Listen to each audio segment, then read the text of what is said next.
Day 4, 4th of January 2025. And I thought I ask you today what brings you joy and how does the inner critic take it away again?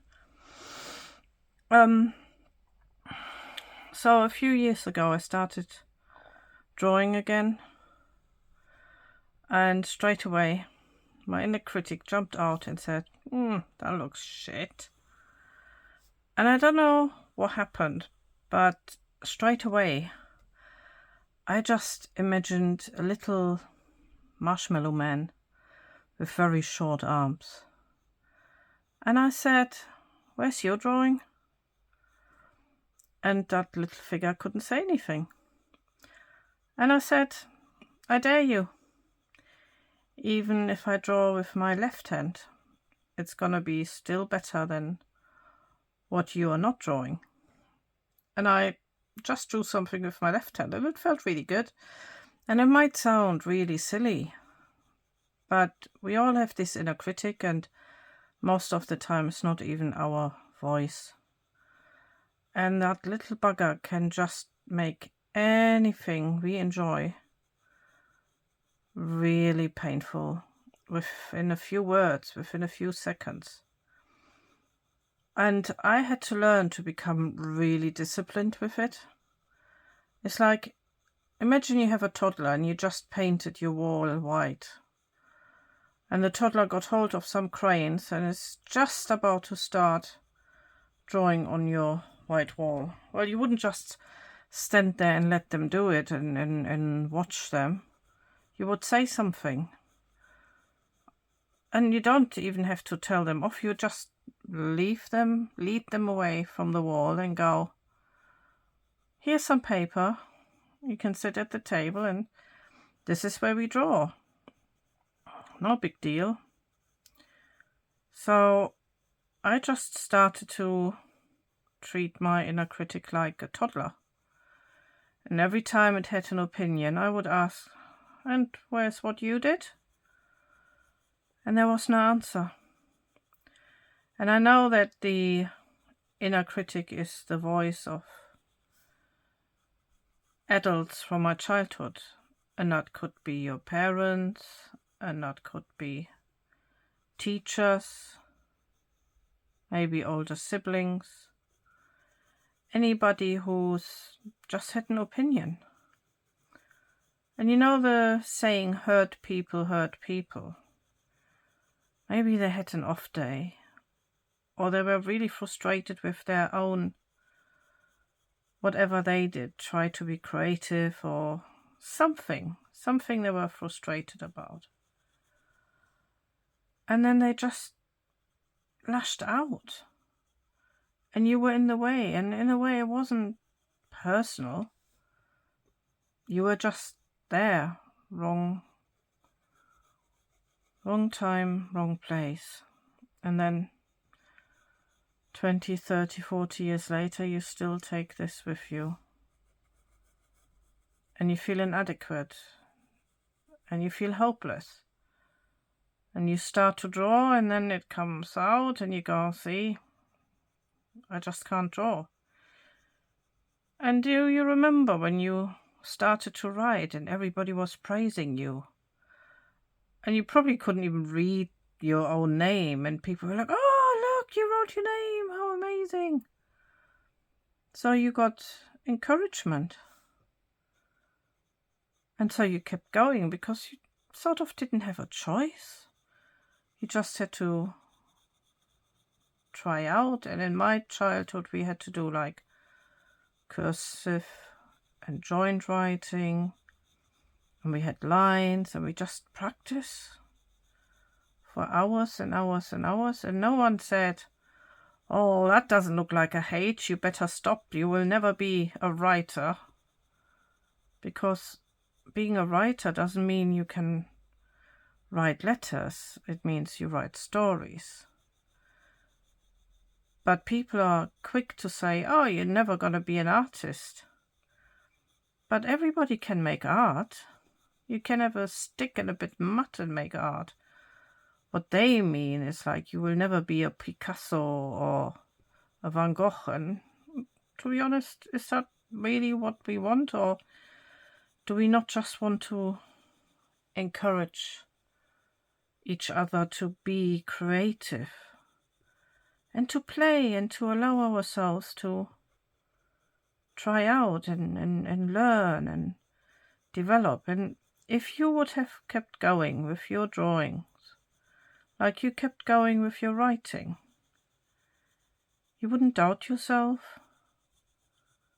You wouldn't think it's anything special to be able to draw.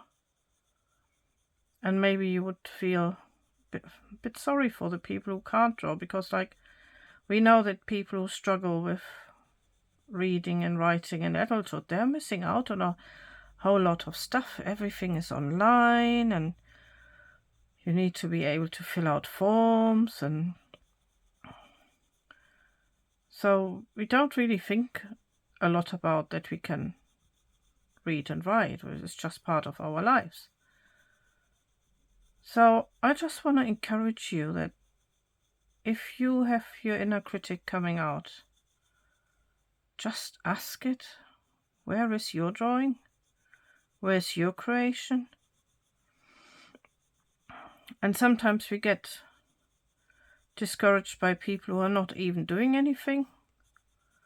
Like they're not even drawing themselves and they're having an opinion about what we are drawing.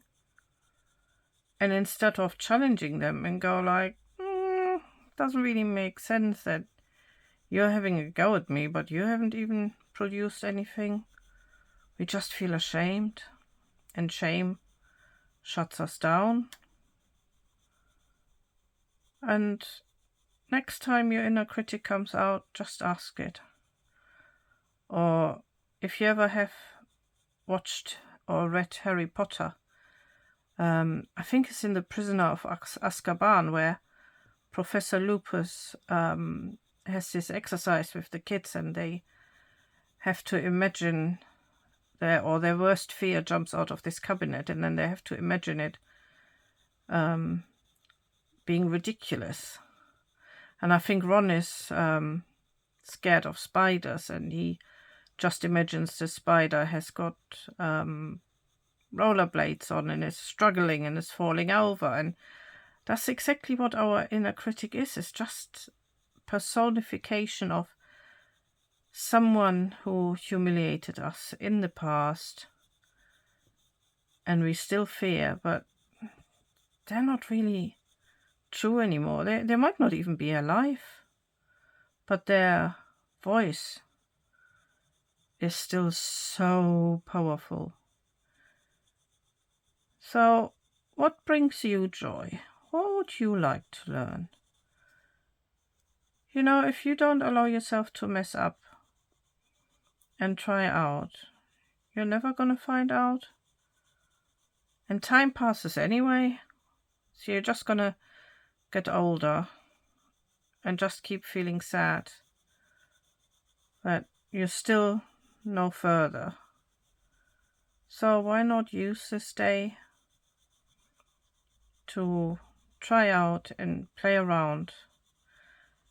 And you might find that you shut the inner critic up in other areas of your life as well.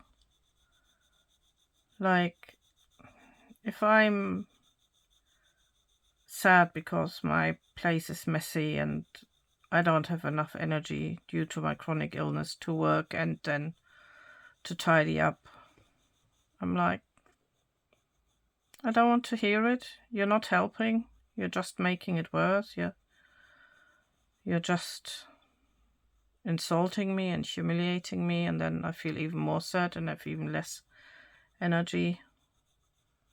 And I speak to my inner critic as if it's a person, and I go and play, go out in the garden, I don't want to hear you. And it becomes quiet. You know, life is hard enough already. We don't need to make it any harder for us. So I just invite you, take a pencil.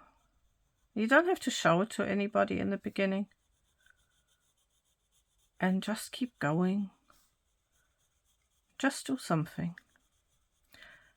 And if you haven't heard of Bob Ross, you might just want to watch some of his videos. He was such a gentle person, and he painted on telly, and he encouraged people to follow his example. And he always said, like, and if you make a mistake, don't worry about it.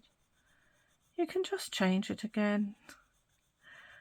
And I think we need more of Bob Rosses, and we need to encourage each other a bit more